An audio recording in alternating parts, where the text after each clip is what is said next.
and cheerfully whistled as he walked to work.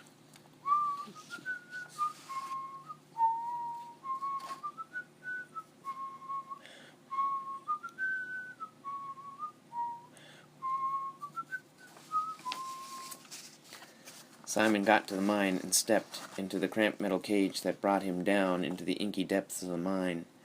The darkness closed in around him, so he lit up his Davy lamp and headed over to the deputy for the day's assignment. It wasn't the assignment he had expected. The foreman had gotten wind of an inspection, still a relatively new thing at the time, that was to take place in the mine. There was an area of the mine that had been closed years ago as unsafe and unprofitable. The foreman knew the closing had been hastily and sloppily done at the time, and this could present a problem during the inspection. So the foreman had scheduled Simon and his laborer Walt to go down and check the closure on that old tunnel, and clear up any problems they found to make sure that the area would pass muster. This was a job that would not pay, as he would be mining no coal, but he dare not argue, as jobs outside the mine were rare indeed. Simon and Walt grudgingly picked up their tools and headed off into the gloom.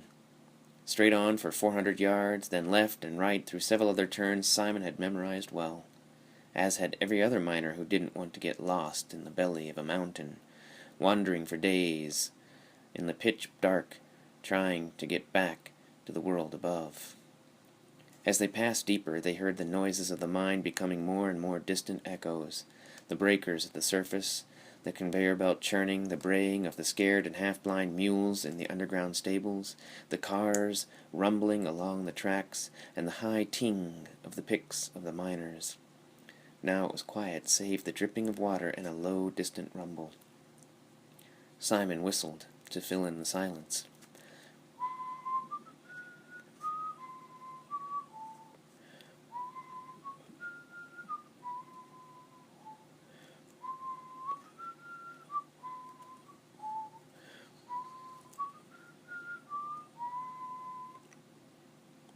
In the glow of their Davy lamps, Simon and Walt rounded the last corner and looked down toward that old tunnel. They shook their heads, for a small cave-in that was caused by the sloppy supports had partially blocked the passage. This would have to be cleared before they could even see if the closure itself was in good shape. He and Walt set down their Davies, and they got to work breaking up rocks and hefting them off to the side areas. They wanted to get the job done quickly, so they just tossed the rocks wherever they could. Unfortunately, Walt tossed a rock a little too close to the Davies. A small chunk broke off and bounced against the delicate wire mesh that kept the open flame enclosed and away from the dangers of fire damp, deadly methane gas. The Davy kept burning normally, so Walt just swore and kept working. Time passed, and Simon and Walt worked on.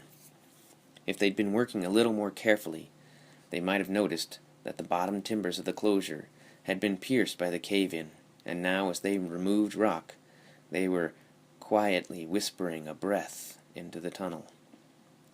They might have even stopped to think of all the gases, white damp, choke damp, and fire damp, that might have slowly oozed out of the coal and built up for years behind those timbers.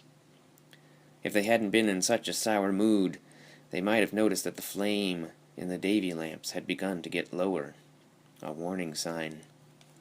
If they'd been paying a little closer attention, they might have even noticed the tiny tear in the mesh of the Davy lamp that the rock had caused. But all they thought about was getting the job done quickly. And so they worked, removing more and more rock from the damaged timbers. Meanwhile, back home, little Clara had been buzzing around the house all day. She'd been humming her favorite song and skipping through her chores. It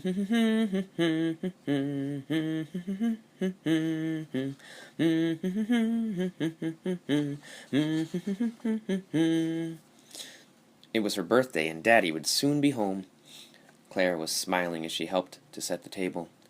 She was just about to set the spoon down next to her Daddy's plate when suddenly there was a reverberating boom, more felt than heard, and the dishes rattled against the silverware. Confused, she looked up at her mother and saw her standing frozen in horror. All the mothers and wives of the town knew that sound and feared it more than any other.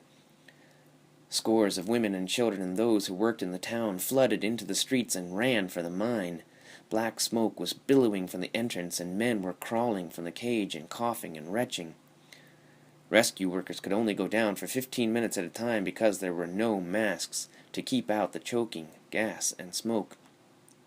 The fire had burned so hot and fast that the stables, thousands of feet from the explosion, had begun to burn. Men worked the pumps for hours to put it out before the coal itself caught fire. The force of the air blasting through the tunnels had sent men flying hundreds of feet, crushing bones and mangling bodies. All told, 25 men were killed, broken, burnt, and crushed. 2 men's bodies were never accounted for, those of Walt Samuels and Simon Fitch. Margaret was devastated, but for the sake of her young daughter, she held herself together. Little Clara was not as strong. She fell into a deep gloom and became sickly and weak. 1 year later, on the night of October the 2nd, she lay in her bed, racked with a fever that looked to claim her tiny body. Margaret stayed up beside her, as she had for the previous 3 nights as well. She fought to stay awake as she mopped her daughter's forehead, but eventually she could hold her eyes open no more and succumbed to sleep just after the church bells tolled the midnight hour. That night, strange things were reported in the town. The second shift deputy wrote in his report that there were mechanical troubles in the mine that would have to be checked out in the morning. He noted that the ventilation fans must have stopped working briefly, as there was a deadly calm that passed through the mine that night. The cage lift had also strangely started up of its own accord, rising to the surface with no one on board. Townsfolk reported seeing a pair of strange lights that descended from the hill of the mine, flickering and fading and seeming to pass right through the muddy streets of town, although no trace of human footprints were ever found. Others reported seeing the lights in the area near the Fitch residence, but again, no trace of the night visitation was discovered. Some swore that the lights looked like those of miners' Davy lamps. When Margaret woke, she found that Clara had passed. She wept, but noticed through her tears that the child had a strange smile on her face. She wiped her eyes and gasped when she noticed something clutched in her daughter's small, cold hands. A small wooden box, almost black with coal dust, and between her deathly pale fingers painted pink roses were still just visible beneath the grime. Cautiously, Margaret approached and opened the box. The workings of the box were damaged and clogged with dust, yet when she wound the key, the melody still played out. Dum da da dum, dum dum da dum, da da da dum dum da dum dum, dum da da dum, dum dum da dum dum, dum da da dum dum dum dum. It was now Clara's birthday, and she finally had her beloved music box.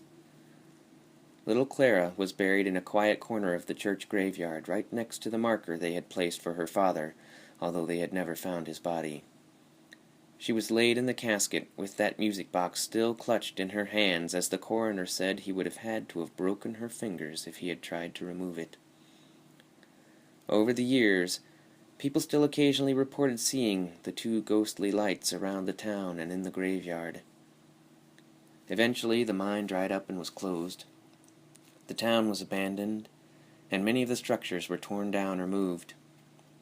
No one now remembers exactly where the graveyard was, but there are still those in Fayette County today who swear that if you go out just as midnight brings the beginning of the 3rd day of October, you'll see a pair of ghostly lights wandering through the hillsides beneath the old Fire Creek mine, leading you to stop at a particularly quiet corner of a meadow.